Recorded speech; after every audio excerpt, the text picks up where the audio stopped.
Quickly, let's move to the next item, that is the morning birds. Amazing Grace Danso. Is she around?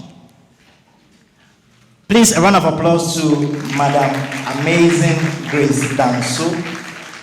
Earlier, when I saw the name Amazing, I wanted to start singing Amazing, but I realized I don't have good voice. A round of applause one more time to Madam. Thank you. Salam alaikum. I hope I did that right. As you can get from my name, I was raised in a different faith tradition.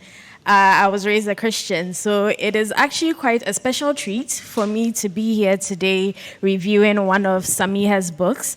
Samiha, I'm meeting her for the first time in person at this very occasion. We've actually been friends online, and she follows me quite a bit. Every book review I do, she is quick to like and comment on it. So I found that a very big privilege for her to invite me to review The Mourning Birds.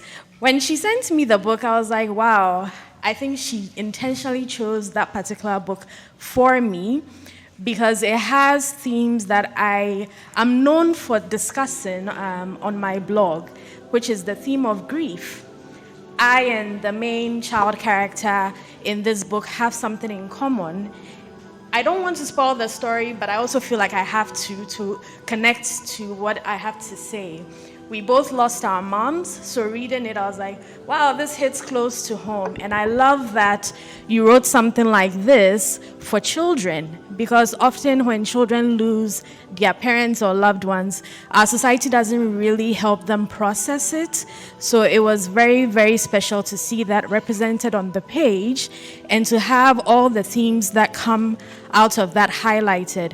One of the things I loved about the mother was her kindness, her compassion, her determination, and her commitments to her traditional practices of every day feeding birds and passing that on to her child.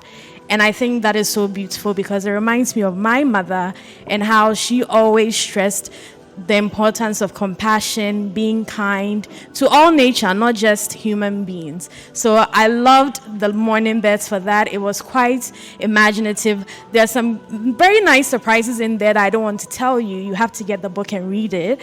But there's something very special with the birds. The imagination is out there, and I think your kids will really, really enjoy it. So please don't buy one copy. Don't buy two. Buy 10 or more, because you shouldn't give it to just your children, but everyone in your community. And that's another thing she did that was so special with this book. She highlighted the importance of community and everybody coming around to support the children in the community. So Samiha, congratulations on that. And I also want to say one last thing before I go. This is very special to me because growing up, I did not read anything from a Muslim writer as a child. In this country, I was raised in Tema, Accra, went to school and everything. We're introduced to foreign fairy tales, Cinderella, Snow White, what have you. And when it came to the local stories, it was overly represented by people from my community, and I didn't get to read anything from a Muslim writer.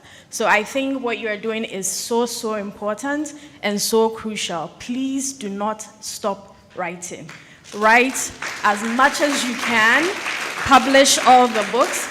I would like to see your books in every school in Ghana, not just in Accra, all over the country. And I feel like there's so much beauty in our diversity and being able to appreciate one another's backgrounds and cultures. So thank you so much for having me. And I hope you buy The Mourning Birds and all the other books being launched today.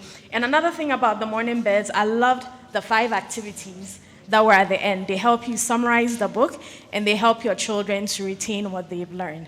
So without further ado, I think that's all from me, and I hand over the mic back to you. Thank you very much. She's really amazing. A round of applause one more time.